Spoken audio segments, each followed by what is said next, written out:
Tradicionalmente, en época de crisis, en épocas de incertidumbre o de conflictos bélicos, solíamos ver a los inversores refugiarse en el dólar, en los activos líquidos y también en los bonos para todos aquellos activos de duración. Es decir, se iba el inversor a los pasivos de Estados Unidos, porque a priori son activos seguros, son productos donde va a tener pues cierta tranquilidad. Pero ahora mismo estamos viendo lo contrario, estamos en un entorno de guerra comercial, en un entorno donde hemos visto zozobra bursátil y, por supuesto, las crisis geopolíticas, ¿no? Con estas guerras que tenemos entre Rusia y Ucrania y, recientemente, entre Irán e Israel y todo Oriente Medio. Pues, en cualquier ciclo habitual, hubiéramos visto cómo los flujos hubieran perseguido el dólar y el mercado de bonos estadounidenses. Sin embargo, no está pasando. ¿Qué está cambiando? Es lo que vamos a analizar, como siempre, en esta sección. Arrancamos la conexión macro. Últimas noticias, actualidad, economía, finanzas, macro.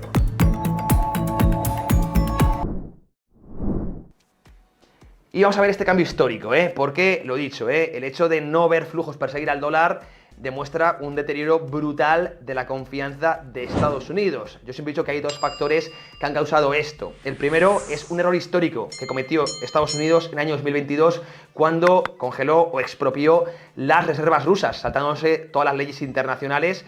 Esto, fue un aviso para navegantes a países no aliados como China u otros BRICS, ¿verdad? Que dicen, oye, si ayer le sucedió esto a Rusia, mañana nos puede suceder a nosotros. Si ahorramos en dólares, tenemos el riesgo de que esas reservas sean expropiadas por la OTAN o por Estados Unidos. Vayamos a ahorrar en activo neutro como el oro, por ejemplo. Y el segundo es la insostenibilidad fiscal de Estados Unidos. Ya sabemos que Donald Trump no ha podido reducir el déficit del Tesoro en torno al 6-7% del PIB, a pesar de que era una promesa en campaña.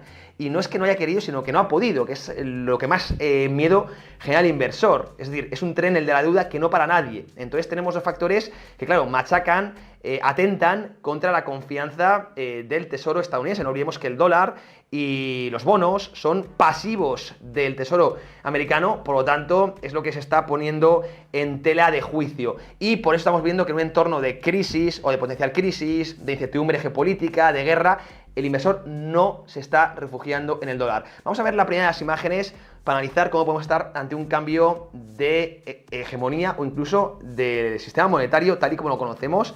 Quizá no se vea a corto plazo, pero sí a medio y largo plazo. Son momentos históricos, como siempre digo, que estudiarán nuestros nietos. Fijaros, este gráfico es importantísimo, para mí, un gráfico tremendo, que muestra ahora mismo la situación financiera de Estados Unidos frente al resto del mundo. Vamos a ponerlo en grande para que lo veáis, para que apreciéis por qué merece la pena entender lo que nos dice este chart. Fijaros, en primer lugar, aquí veis cómo Estados Unidos, el mundo posee 26 trillones de activos de Estados Unidos frente a Estados Unidos del resto. Bueno, esto es derivado del déficit comercial. Esto lo hemos explicado muchas veces. Déficit comercial es igual a superávit financiero. Estados Unidos ha vivido durante décadas con déficit comercial, es decir, importaba bienes y servicios y exportaba dólares. Bien, básicamente consumía riqueza real a cambio de papelitos, ¿no? Pero claro, ¿qué hacía el resto del mundo con esos papelitos? Pues invertía o bien en activos, por ejemplo, acciones estadounidenses, o bien en deuda, en bonos. Y eso provoca esta imagen, que el resto del mundo tenga muchísimos activos estadounidenses o muchísimo más activos estadounidenses que Estados Unidos activos del resto del mundo, ¿no? Bueno, esta es la diferencia, que son 26 trillones. Es decir, Estados Unidos realmente, por mucho que diga Donald Trump, se ha beneficiado mucho del déficit comercial. El resto del mundo ha financiado a Estados Unidos, ha financiado el consumo, el gasto y la inversión de Estados Unidos. Se ve en esta imagen. ¿Cuál es el problema? Que Donald Trump, porque está obsesionado con la reindustrialización del país, quiere cambiar esta dinámica, reducir el déficit comercial y, por tanto, disminuir también el superávit financiero que tiene. Es decir, el mundo ya no va a financiar la inversión o el gasto del tesoro. Y esto es un problemón, porque atenta contra Wall Street. Ahora mismo, una de los grandes catalizadores que ha permitido esa brutal tendencia que hemos visto en las bolsas estadounidenses, también en el mercado de bonos, ha sido que muchos extranjeros han estado invirtiendo en Estados Unidos. Y ahora toda esa demanda va a ir desapareciendo con el tiempo si finalmente Donald Trump lleva a cabo su plan. Un plan, insisto, de reducir el déficit comercial y también de devaluar el dólar. Desde que ha entrado Donald Trump, ahora mismo en 2025 el dólar está un 9%, o sea, ha perdido un 9% de valor con respecto a la cesta de divisas que compone el Dixie, ¿no? Está en un menos 9%, esto está haciendo muchísimo daño a los inversores extranjeros. Yo siempre lo he comentado, ahora mismo a pesar de que tú en tu cartera activa de acciones en Estados Unidos, imagínate, llevas un 9% de rentabilidad nominal, claro, si tú utilizas el euro como moneda, vives por ejemplo en España, claro, el hecho de que te haya bajado el dólar un 9% con respecto al euro hace que tu rentabilidad real sea un 0%. Como digo, esto está haciendo mucho daño a los inversores extranjeros y la expectativa es que el dólar se siga devaluando. Porque Donald Trump lo quiere y es el plan Mar-a-Lago, ¿no? Está haciendo políticas a favor de ello. De hecho, decía Paul Tudor Jones que espera un 10% más de devaluación sobre estos niveles, aproximadamente en 1,15 euro-dólar, pues aún así otro 10% de devaluación. Es decir, esto puede seguir haciendo mucho daño a las carteras de los inversores extranjeros si no se protegen, si no hacen cobertura, que es algo creo que recomendable en estos entornos donde se está buscando intencionalmente una devaluación del dólar, con esa obsesión de Donald Trump y de su equipo de reindustrializar el país, favorecer al sector exportador, ¿no? Pero claro, tenemos dos motivos que van a hacer que este gráfico al final se dé la vuelta. En primer lugar, que cómo está el entorno geopolítico, el entorno macro, son momentos históricos. Si queréis aprovechar para sacar rendimiento, os invito a conocer nuestro servicio de membresía, un servicio donde enseñamos a desarrollar el asset allocation, construir portfolios, también el perfil de inversor, por supuesto analizar empresas, analizar gráficos, el ciclo económico, es muy completo. ¿Queréis probarlo unos días gratis sin compromiso? Bueno, solo tenéis que escribir al WhatsApp que aparece en la empresa, poner prueba de membresía y estaremos encantados de invitaros a ver qué os parece. Seguimos con el vídeo. Se va a reducir el déficit comercial, es decir, Estados Unidos, esto lo hacen los aranceles, Estados Unidos va a dejar de importar tanto y va a empezar a exportar más. Esto incluso, no sé si se reducirá por completo el déficit comercial, pero incluso puede llevar a un superávit comercial. Bien, entonces a un déficit financiero. Esto es un problema, ¿no? Y segundo, la devaluación del dólar. Esto va a hacer que los inversores extranjeros dejen de invertir en Estados Unidos, es que es lógico, es de sentido común, ¿verdad? Y claro, se va a ver cómo pues se va a reducir mucho, como veis, este gráfico, y esto, como podéis imaginar, la conclusión es que va a afectar mucho a dos grandes mercados. El primero es a los índices estadounidenses, a Wall Street, porque va a haber menos demanda y por tanto menos volumen de compra por parte de los extranjeros, que tienen un gran peso en la última década, pues eso va a ir desapareciendo. Pues claro, menos demanda, pues menos inflación de activos, como es lógico. Y segundo, en el mercado de deuda, y esto puede hacer que sigan subiendo las TIR, los rendimientos de los bonos. Ya sabéis que precio y rendimiento en el mercado de bonos va inverso, por lo tanto, si baja el precio, subirán más los rendimientos y esto, insisto, puede también causar mucho daño en general a la economía estadounidense, que está muy endeudada, y también a la economía financiera. Por lo tanto, esto es lo que no te cuenta Donald Trump, pero es uno de los grandes riesgos de la política Mar-a-Lago que tiene el presidente de los Estados Unidos y su equipo, con Stephen Miran como gran valedor de todo esto, ¿no? Insisto, Estados Unidos ha dominado el mercado bursátil en la última década, pero posiblemente si esta dinámica siga, no lo vaya a hacer en la próxima década. Esto ya lo hemos analizado y además esto puede suponer no solo un problema para los activos de inversión de nuevos en dólares, sino también para el propio dólar, que está perdiendo una confianza tremenda en el mundo, como he visto antes. Vamos con la siguiente imagen, seguimos avanzando en esta conexión macro. Todo esto es importantísimo, insisto, para la alocación de activos a medio y largo plazo, entender todo esto, cómo puede estar cambiando la hegemonía de Estados Unidos. Vamos a poner la siguiente imagen aquí a mi izquierda, y bueno, todo esto va a impactar también este gráfico, lo voy a poner en grande para que veáis. Estados Unidos, ya sabéis que pues desde el año 2008 ha dominado también con los quantitative easing, y bueno, pues evidentemente ha sido el refugio de todo el mundo, ¿no? Activos de en dólares, y por eso tenemos esta barbaridad, este gráfico que es un poco irracional, ¿no? Que es pues Estados Unidos en relativo al resto del mundo, ¿no? A nivel bursátil, aquí tenéis el gráfico desde el año 1950, pero fijaos cómo fue, sobre todo desde el año 2008, o desde el año 2000, más bien, desde las burbujas, ¿no? Financiera y .com, cómo se disparó por completo, y claro, ahora es una anomalía, ¿no? Que Estados Unidos pese tanto a nivel equity, a nivel bursátil sobre el resto del mundo, cuando no lo hacen PIB, ¿no? Es decir, ha habido una inflación de activos en Estados Unidos que se ha descorrelacionado de la economía real. Y esto a corto plazo, ya sabemos que la liquidez es la que manda y por eso se generan estas brechas entre economía financiera y economía real, pero tienden a ser ajustadas, ¿no?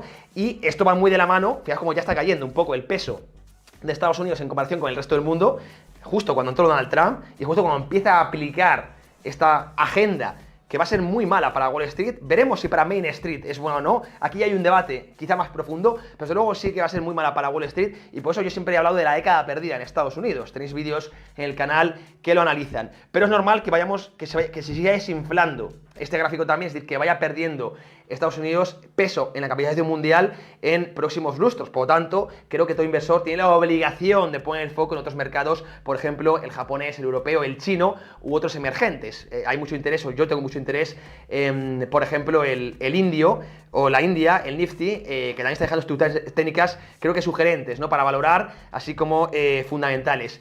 Pero bueno, esto va muy ligado al primer gráfico y cómo Estados Unidos puede estar perdiendo cierta hegemonía. Vamos a la siguiente imagen, a la tercera, la vamos a poner también en pantalla. Vamos a quedarnos un poco en este cambio que vamos a estar viviendo en riesgo directo, que como digo, es difícil percibir a corto plazo, pero que puede estar labrándose para medio y largo plazo y es importante empezar a tomar cartas en el asunto. Y el dólar, por supuesto, quizás sea el gran perjudicado. El dólar, no olvidemos que quizás es el arma más poderoso que tiene Estados Unidos, más que su ejército, más que la confianza mundial. El dólar ha sido su principal arma, ¿no? Y ahora mismo, con esos errores que ha cometido el país en el último lustro, diría yo, sobre todo, pues puede estar pegándose un tiro en el pie. Voy a poner en grande esta imagen para que veáis cómo está perdiendo ya peso también a nivel de las reservas mundiales. Bueno, el otro día el BCE, el Banco Central Europeo, ya comentó que el oro, había superado al euro como reserva mundial. El oro, fijaos ahí, lo veis en amarillo, en tono dorado, ya está en un 20% del total de las reservas globales, el oro, De ahí esa brutal subida que ha tenido en el precio también. Y el euro está en el 16%, es decir, el primer activo de reserva sería el dólar, con un 48 más o menos, el segundo sería el oro y el tercero el euro, con un 16%. Pero fijaos la dinámica, Aquí la dinámica también empezó en el año 2008, y sobre todo se ha acentuado muchísimo en el año 2020 con el COVID-19 y todo lo que ello supuso, también con la guerra entre Rusia y Ucrania, y ahora mismo con esa guerra comercial y como Donald Trump pues ha faltado el respeto a muchos países no aliados con esta guerra arancelaria, incluso también a algunos aliados, y ha, pues digamos, deteriorado muchísimo la confianza institucional del país y también evidentemente al no poder controlar el déficit, la confianza fiscal. Todo esto está haciendo que muchas instituciones, tanto a nivel público como privado, estén optando por el oro antes que por el dólar. Bien, de ahí que esté subiendo tanto ese porcentaje del oro en contra del dólar, que está bajando mucho. La gran pregunta que os hago a vosotros, y a ver si me sabéis contestar, yo os lo voy a decir ahora, es si creéis que el oro está en el 20% ahora, podría llegar de nuevo a un 50%. Es decir, si los bancos centrales, China, Polonia, India, los BRICS, siguen acumulando oro en detrimento del dólar, evidentemente esta dinámica va a seguir. Cada vez va a pesar más el oro y cada vez va a pesar menos el euro y menos el dólar. Se sigue apostando por un activo neutro, como es el oro. Bueno, en el caso de que esta dinámica siga, sería muy normal ver al metal en los entornos de los $10.000 por onza. Está cotizando ahora mismo, ya sabéis, en los 3.300, es decir, le podría quedar muchísimo recorrido y esto es importantísimo. No olvidéis que el oro es un mercado más o menos de un market cap bajo, unos 20 trillones más o menos. Por lo tanto, el hecho de que sigan comprando a mansalva, ¿verdad?, los bancos centrales, pues impacta mucho en el precio, ¿no? Y como digo, ya hemos explicado los motivos por los que yo creo que va a seguir esta dinámica, porque está perdiendo la confianza en el dólar. Está perdiendo la confianza en el dólar de una manera muy agresiva, por mucho que analistas quieran mirar hacia otro lado. Insisto, no digo que esto vaya a pasar a corto plazo o que vayamos a ver una desdolarización en próximos años, no, pero desde luego es una dinámica que es evidente, que es una realidad y que no podemos mirar para otro lado. No hay peor ciego que el que no quiere ver, y esto, ahora mismo, las conclusiones no son negativas para el dólar, o no quiero hablar de eso aún, sino de positivas para el oro. Porque creo que todo inversor, viendo esta tendencia, debe tener algo de exposición al oro, porque hay una carrera tremenda por el metal, una carrera creo que brutal, ¿no? Y bueno, pues como digo, este gráfico veremos cómo está en 10 años, pero desde mi punto de vista seguirá aumentando la parte dorada en detrimento de la parte roja y la parte azul, que son las divisas fiat, el dólar y el euro de las principales regiones desarrolladas. Hay una carrera por un activo neutro que no tenga riesgo de contraparte, porque se ha usado la divisa fiat, que es un pasivo del tesoro, como arma de guerra, y ese es un error histórico que, como digo, estudiarán nuestros nietos. Vamos a la siguiente de las imágenes seguimos avanzando, ¿no?, en este cambio tremendo de orden económico, de orden monetario que podemos estar viviendo. Fijaos ahí la imagen también, y esto ha derivado en descorrelaciones históricas, también la de los tipos reales con el oro, ¿eh? Esto ya hemos comentado también varias veces en Trading Pro. Vamos a poner en grande, vamos a ir rápido con esta imagen. Pues siempre ha habido una correlación, como es lógico, entre el oro, el metal, y los tipos, una correlación inversa, y los tipos reales de la economía. ¿Por qué? Porque el mercado de bonos y el mercado de oro son activos, entre comillas, sustitutos. O inviertes en uno o inviertes en otro. Es verdad que hay muchos inversores que pues tienen en su cartera ambos, pero por lo general cubren un mismo rol dentro de un portfolio de inversión. Cuando los bonos tienen activos reales positivos, cuando ofrecen un cupón por encima de la inflación, no tiene mucho sentido acumular oro que no te paga cupón. Sin embargo, cuando los bonos tienen tipos reales negativos, es decir, cuando el cupón está por debajo de la inflación, por lo tanto, ni siquiera protegen del poder adquisitivo, es más normal comprar oro, que sí protege de ese poder adquisitivo. Entonces los flujos iban rotando de uno a otro en función de los tipos reales de la economía. Si eran positivos, los flujos iban hacia los bonos; si iban negativos, los flujos iban hacia el oro. Sin embargo, esto está cambiando. Hemos tenido un entorno de tipos reales positivos, pero aún así ha habido flujos que han ido hacia el oro, y es porque se está perdiendo es una señal clarísima del mercado de que se está perdiendo la confianza en los pasivos estadounidenses, tanto en el dólar, lo veíamos en la imagen anterior, esa pérdida de peso como en el sistema global, y también el mercado de bonos, cuando el inversor sigue prefiriendo el oro como activo neutro, activo que no depende de terceras partes, no hay riesgo de contraparte, que el propio bono estadounidense, a pesar de que está dando tipos ahora mismo, cupones reales positivos, ¿no? Bueno, esto es una señal, quizá la señal más importante del mercado, que muchos inversores, muchos analistas quizá no estén teniendo en cuenta. Para mí es clave y pone la guinda al pastel a todo el análisis que hemos ido realizando. Y vamos ya con las últimas imágenes que os traigo hoy. Eran 5 total, hemos visto 4. Vamos a poner ya a mi izquierda la última que os traigo para que entendáis un poco el efecto que puede tener todo esto. La ponemos como siempre en grande, y es normal que esto tarde o temprano sucediese. Todo este análisis, este retrato, esta fotografía que hemos analizado era realmente una consecuencia de este gráfico. Fijaros cómo realmente la insuficiencia fiscal era más que evidente. Veis en azul la deuda, en rojo la deuda federal, la deuda pública de Estados Unidos, y en azul la deuda o más o menos la inversión o el ahorro del resto del mundo de deuda estadounidense. Es decir, cada vez se aumentaba mucho la deuda del tesoro y no había extranjeros que quisiesen comprarla. Por lo tanto, tenían que acudir o bien la Reserva Federal, la Banca Central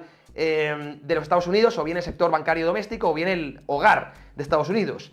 Pero claro, realmente si aumenta muchísimo tu deuda y ya no hay aquellos extranjeros, el sector doméstico va a haber un momento en que no dé abasto, ¿no? Y claro, ahí aparece que el papel de la banca central monetizando la deuda. Pero esta es la principal bandera roja que hay que ondear cuando esto sucede. Cuando no hay demanda real y tiene que ser la demanda artificial creada por un banco central, la monetización de deuda, es decir, que el banco central compre deuda que financia el gobierno, es impresión de dinero. Esto lo tenemos que decir alto y claro. Sí, utilizan el sector bancario como puente, esto es una arquitectura financiera, pero realmente no importa. Está financiando directamente el Banco Central al propio gobierno, y esto es inflacionario puro y duro. Y esto lo ve el inversor, lo veo yo y lo ve cualquier persona que entienda un poco cómo funciona todo el entramado monetario y financiero. Y esto, evidentemente, a tarde o temprano diluye o te quita las ganas de invertir en una deuda, en un pasivo que está siendo totalmente deteriorado, ¿no? Está siendo monetizado, y por lo tanto vas a crear inflación y por lo tanto va a perder valor real ese pasivo, ¿no? Esta señal, este gráfico, tarde o temprano tenía que estallar. Es insostenible, es un gráfico que es insostenible y, claro, a corto plazo, pues estas son cambios muy estructurales que tardan mucho en producirse, y como estamos muy preocupados nosotros en el día a día, son tendencias que no tendemos a analizar, pero son importantísimas, ¿no? Y todo este retrato que hemos hecho a esa pérdida de confianza en el dólar, y por tanto de los bonos, y por tanto de la hegemonía de Estados Unidos, viene precisamente de esto, de que Estados Unidos ha entrado en una espiral de deuda tremenda, y los inversores extranjeros pues han empezado a darse cuenta. Por eso se ha aumentado esta brecha. Cada vez aumentaba mucho más la deuda que la financiación extranjera. Y si los extranjeros se han dado cuenta, también se dan cuenta, evidentemente, los inversores domésticos. Es verdad que los bancos están prácticamente obligados a acudir a subastas, obligados a financiar, pero claro, entre bancos y Reserva Federal, al final, pues tienes una bandera roja tremenda, y esto al final, pues deteriora muchísimo el valor, ¿verdad?, del pasivo, en este caso del tesoro estadounidense. Y bueno, ¿qué creéis? ¿Cuándo veremos este cambio hegemónico? Yo creo que lo estamos viendo ya. Otra cosa es que, bueno, los resultados sean visibles en el corto o medio plazo, yo creo que no, pero desde luego estamos iniciando un gran cambio de orden monetario y de orden mundial. Y ahí el oro es el gran protagonista. Por eso siempre hemos defendido en Trading Pro que algo de exposición al oro todos tenemos que tener en nuestros portfolios. Con esto cerramos, como siempre, la conexión macro. Vamos a volver al set, vamos a volver con Alba Sagoiti. Espero. Tesla y Nvidia no paran de subir. Tenemos al SP500 casi en máximos históricos. Quizás invertir en estos activos ahora mismo sea tirar el dinero. Pero ¿sabéis qué compañías pueden tener un potencial de crecimiento abismal? Empresas energéticas, empresas armamentísticas, por supuesto, también hablamos de empresas de inteligencia artificial, computación cuántica, economías emergentes, todas estas las vamos a analizar en los webinars que tenemos preparados. En Trading Pro tenemos un webinar gratuito al mes. Vamos a ver todos estos temas y muchos más. ¿Queréis saber cómo apuntaros? Haz clic simplemente en el enlace que tenéis en la descripción y en el primer comentario. ¡Nos vemos! Inversión, bolsa, criptomonedas. Te contamos la actualidad que mueve los mercados.